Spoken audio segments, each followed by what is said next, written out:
Just recently, we brought you a face-off between the Aprilia RS457, the Kawasaki Ninja 500 and the Yamaha YZF-R3. And we are really stoked with all the love and feedback that has come our way.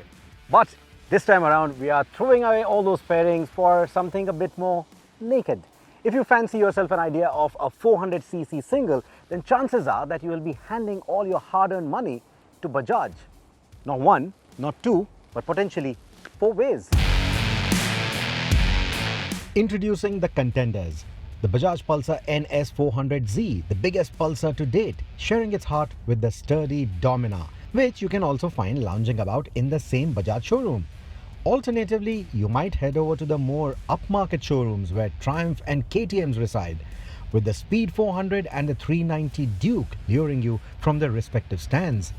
To remind you, both these have Made in India stamps courtesy of Bajaj. So which one will it be? Let's find out. Now, a beautiful design, as they say, lies in the eye of the beholder. And all the 4 motorcycles in the lineup today make a pretty bold statement for themselves.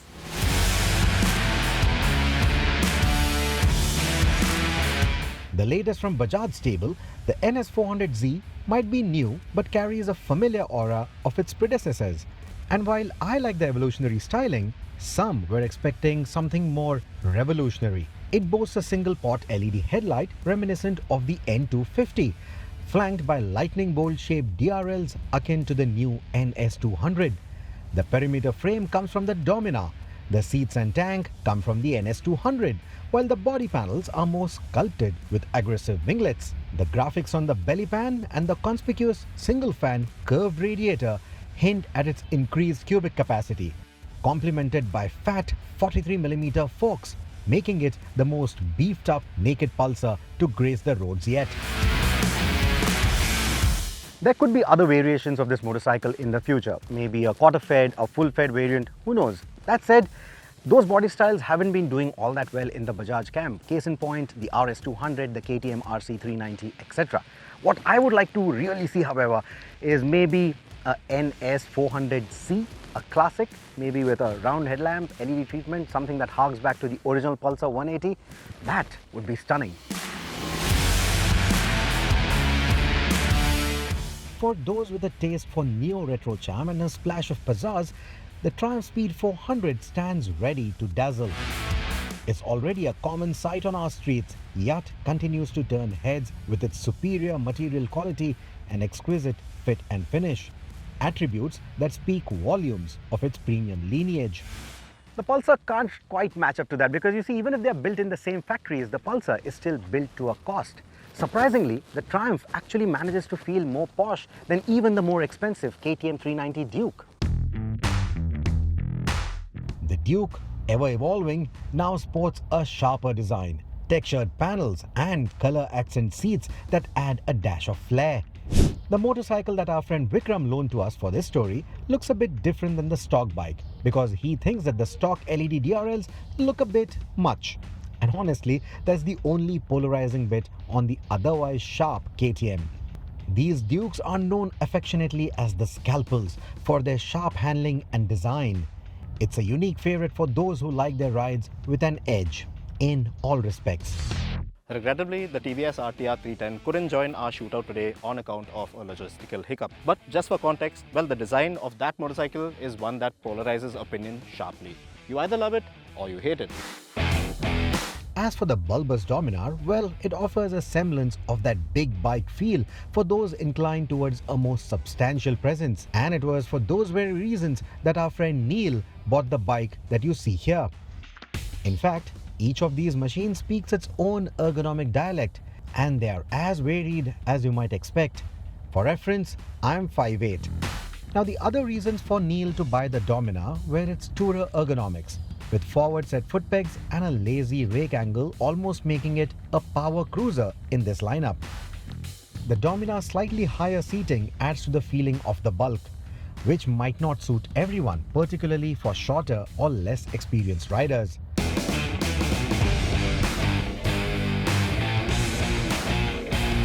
The Triumph offers a lower seat height in comparison, but also a nicely sculpted tank and easy foot pegs make it accessible for riders of all sizes, short as well as tall riders like Junaid, who loaned us this motorcycle. Its low yet wide handlebars ensure a comfortable upright riding posture, effectively masking its 176 kilo weight. The Pulsar seat stands tall at 807mm, potentially requiring some riders to tiptoe. While it may feel top-heavy at first, the rear set yet relaxed footpeg position and familiar NS400 seats offer comfort, especially on longer rides as well. Its sharper 25.2-degree rake angle adds a hint of sportiness compared to the NS200. The Duke has the sportiest posture, with high and rear set footpegs and a forward-leaning stance, perfect for aggressive riding. Its narrow handlebars and slim tank enhance control while sport riding, but may be taxing during extended riding sessions. It's also the only bike here with adjustable seat height.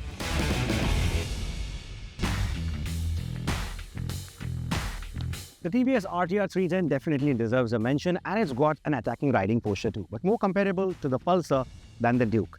And the RTR, the Pulsar, the Duke, all of them get adjustable levers, whereas the Triumph and the Dominar miss out on the adjustability. And finally, the switch cube on the KTM 390 Duke is the easiest to use, and so is the interface on the screen.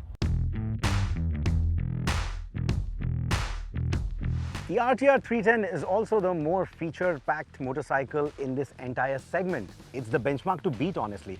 For example, it's got a cool seat, which I'm clearly missing at the moment. It's also got a 5-inch TFT screen, very feature-rich.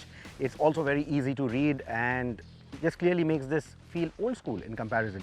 And then there are the connected features like crash SOS or voice commands, even GoPro camera control. How cool is that?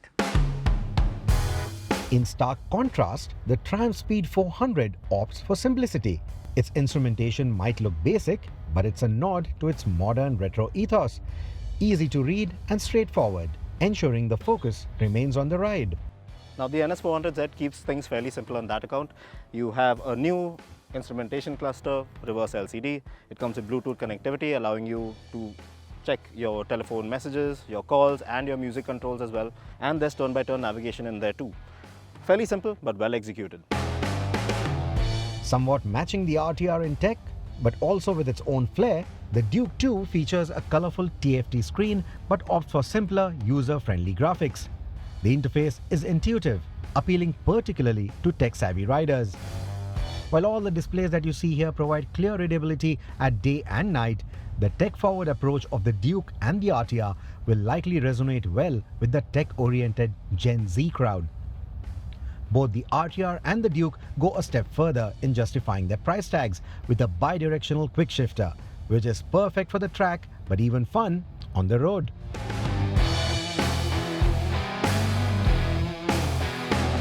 The true test of these motorcycles is not just on the racetrack, it's more importantly on the road, where their mechanical hearts sing their distinct tunes. Like for example, on the NS400Z, it inherits the 373cc KTM derived engine from the Dominar. It is tuned for a zestier ride though. Like for example, the rear sprocket is a 46 teeth on this one compared to the 45 on the Dominar, because this one needs that snappier, quicker acceleration. Then there are the sophisticated electronics, including ride-by-wire and 4 riding modes: road, rain, sport and a unique off-road mode. Cycling through these modes is a bit unintuitive as it needs you to close the throttle even to access the modes menu. But these modes will adjust the throttle maps, torque output and the ABS settings. The rain mode dials back torque by about 30%. Road mode mellows the torque curve, while sport mode gives you the full power and torque. Most impressively, each mode delivers 85% of their assigned torque from as low as 3500 RPM, making it excellent in urban tractability and versatility. Speed 400 is on par with the Pulsar when it comes to power and even weight. However, when it comes to outright acceleration or even that mid-range punch, the speed is way better. It completely outruns the Pulsar. In fact, where the Pulsar needs to rev beyond 6000 RPM to make rapid progress, the Speed delivers a really strong punch from as low as 4000 RPM, making it a lot more tractable in the city and even on the highway. Even on the racetrack, it will not completely feel out of place because the engine and the chassis will really deliver quite well. What will rob the fun, however, is the relaxed positioning of the foot pegs and the ergonomics, and they're going to scrape often. So you will not really be chasing lap times with this, but you'll still be able to have a decent amount of fun. Cue the KTM 390 Duke. Now this motorcycle has a more relaxed engine map in street mode, and that makes it a lot more tractable for the city. You don't always have to be on the boil like before. So it's a bit of a white-collar bloke, this one. But then again, switch to track mode, and that's where the hooligan comes out. The new engine is up on capacity, power and torque and delivers exceptional punch, and the electronics ensure that they extract every bit of that performance from the new configuration. It's significantly quicker to 100 km an hour than the Triumph and does feel a whole lot quicker from the saddle, though the throttle can feel choppy when pushed hard out of corners. While the Triumph goes for simplicity, the RTR goes all out with stuff like rear lift control and goes above and beyond even a simple lap timer with things like a data logger telling you where your shift points are, how much you open the throttle and all of that. That's just over the top stuff. But despite all of that, is the soulful experience of the KTM Duke and the Pulsar that really sets your pulse racing. It's not just about performance, it's a soul-stirring experience, something that will attract both the road goers as well as the track junkies. So if I was spending my money, it's these two motorcycles that would have it in a heartbeat.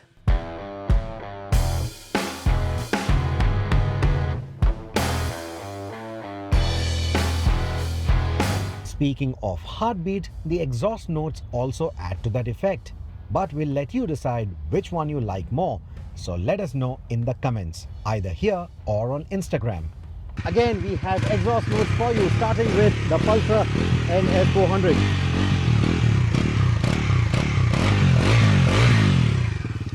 Moving on to the motorcycle it shares its engine with, the Bajaj Dominar 400.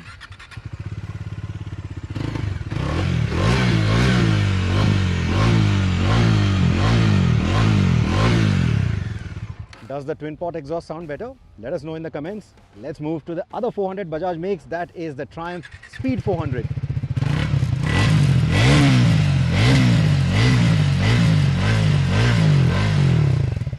Nice and raspy. And then finally, the KTM 390 Duke.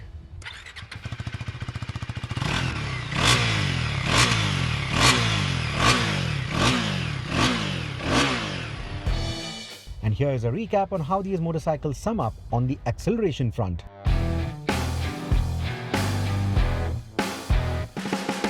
The Brit is just as refined as it sounds, matching your expectations of what a Triumph should feel like despite a single-cylinder setup. The old KTM 390 Duke engine was known to be full of vibrations, and that character sort of echoes even today with the Dominar and even the new Pulsar NS400.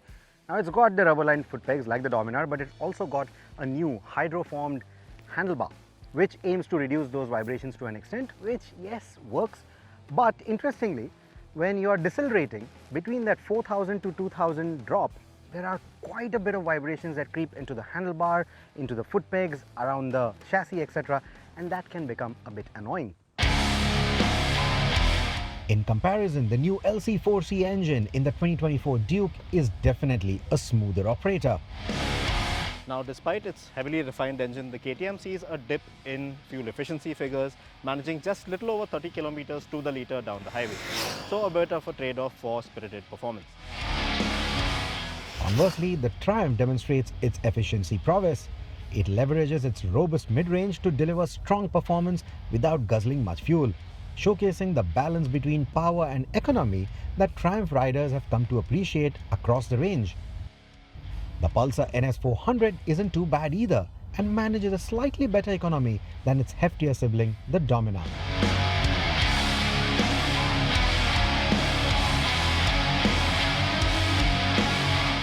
Ride quality is more than just comfort. It's about how well a bike can handle the unpredictabilities of the road. Though non-adjustable, the 43mm forks on the Pulsar and that monoshock, it's all set up quite nicely out of the box. It gives you a nice, supple ride quality.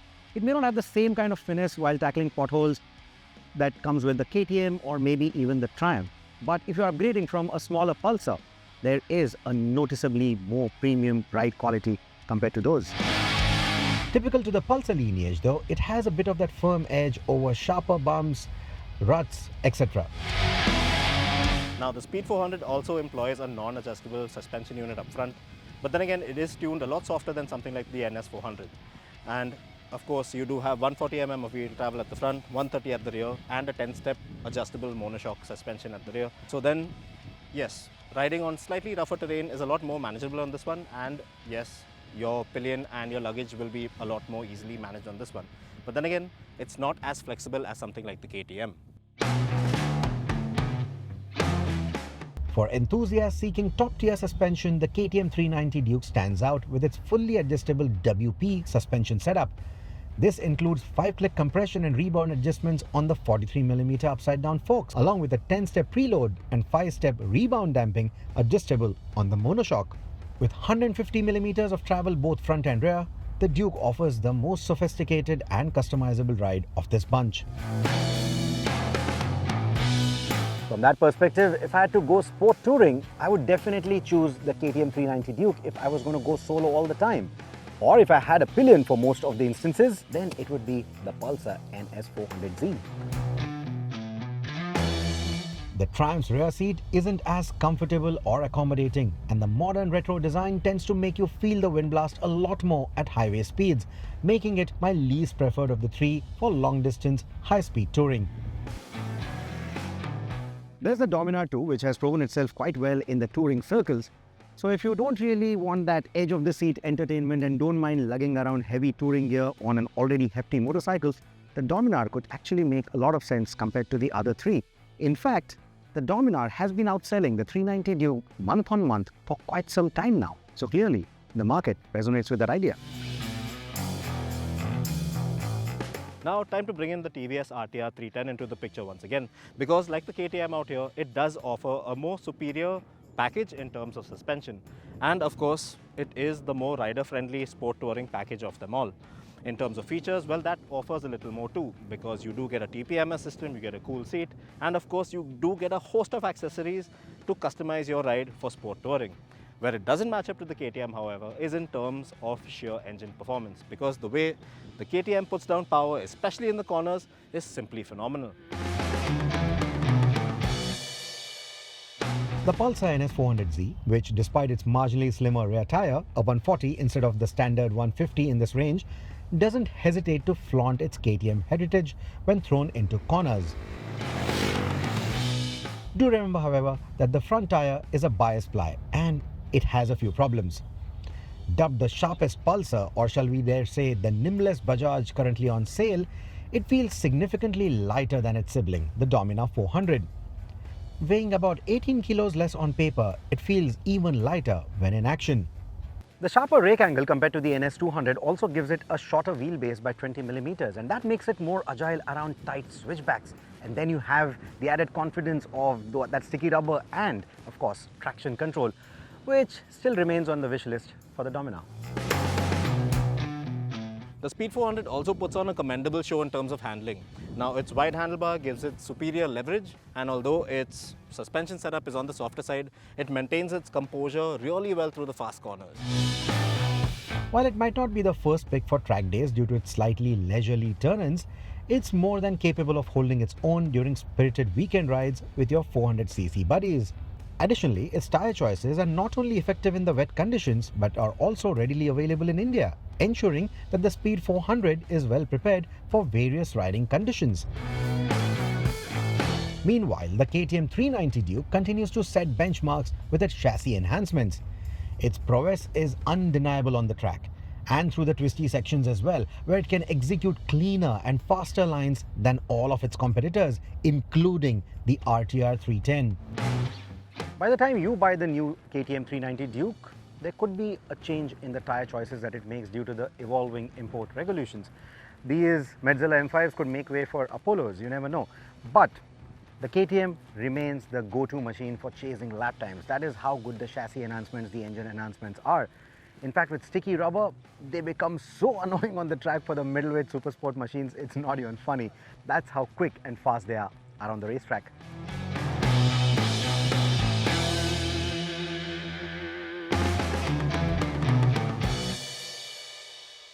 The Pulsar NS400z opts for organic brake pads and the budget Grimeca calipers similar to the one seen on the Pulsar N250 to keep costs in check, of course. These brakes tend to fade under the intense demands of the track, and the bias ply front tire we mentioned about earlier, well, that tends to deform under pressure, robbing much of that front end feel while riding on the track or even while negotiating fast downhill runs.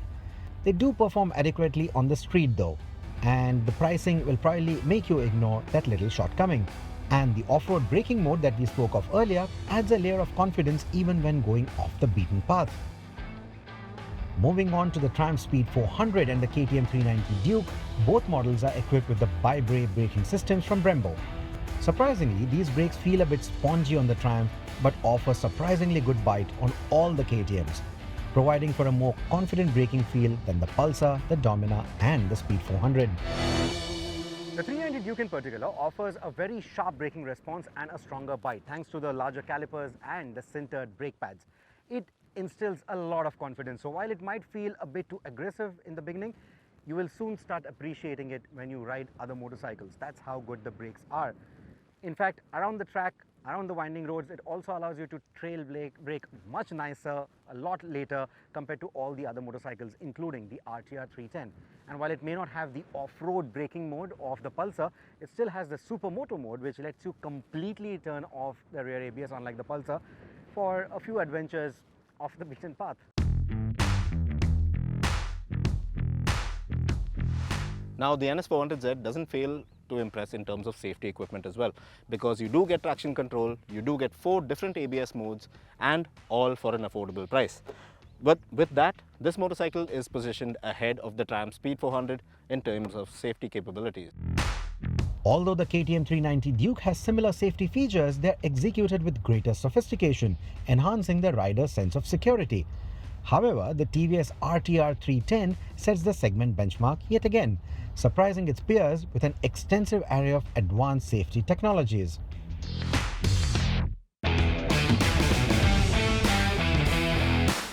The Pulsar NS400 stands out for its exceptional value, a trait synonymous with this lineage.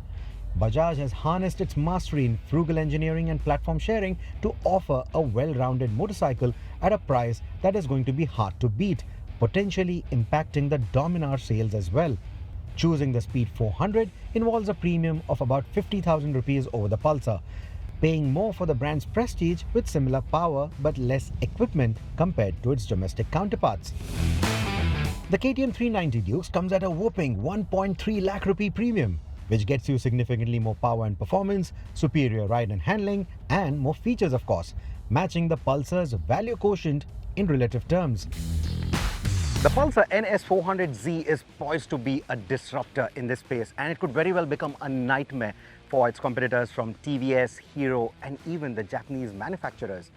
I mean, for 20% more price than an NS200, you're getting 60% more performance and power. That's a phenomenal, that's a ridiculously good deal. If I was a 20-something, I would be jumping with excitement at the moment. On the other end of things, the Triumph and the KTM, they continue to attract audience that want better brand value, better brand prestige. And out of the two, the 390 Duke would be my pick as that go-to all-rounder in the naked street space. So the way I look at it, no matter which one of these you buy, Bajaj is going to laugh their way to the bank. We would be curious to know which one would be your pick, so definitely let us know in the comments below. But honestly, the way I look at it right now, Bajaj has simply left no space for its competitors to thrive. This is what dominance in the 400cc space looks like.